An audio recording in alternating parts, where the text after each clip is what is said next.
আজকে আমি আপনাদেরকে বানিয়ে দেখাবো মিল্কশেক। মিল্কশেক বানাতে আমার লাগবে বাদাম, খেজুর, কিশমিশ। আমি এগুলো সবগুলো বেশি বেশি করে নিয়েছি, কারণ আমি মিষ্টি খেতে পছন্দ করি। তার জন্য 3টি উপকরণই কিন্তু আমি পরিমাণের থেকে বেশি নিয়েছি। আপনারা পরিমাণ মতো নেবেন। 250 ml দুধের সাথে আমি এখানে 3টে উপকরণ নিয়ে নিলাম। এখন আমি ব্লেন্ডারে এগুলোকে মিক্স করব।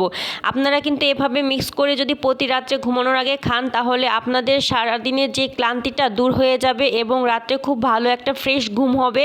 আর অনেকেই কিন্তু রাতে খেতে চায় না। আমিও রাত্রে কিন্তু ম্যাক্সিমাম টাইম না খেয়ে থাকি, শুধুমাত্র এই মিল্কশেকটা খাই আর হয়তো এক পিস কেক খেতে পারি, এগুলো খেয়ে থাকি। আমি রাত্রে বেশিরভাগ আমি ভাত খাই না। যারা রাত্রে ভাত খেতে চান না তাদের জন্য কিন্তু এই মিল্কশেকটা খুবই উপকারী। এটা কিন্তু ওয়েট গেনও করে।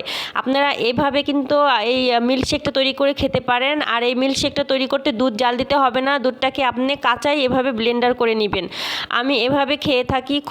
খুবই হেলদি আর খুবই পুষ্টিকর এই মিল্কশেকটি আপনারা খেলে আপনারা উপকৃত হবেন।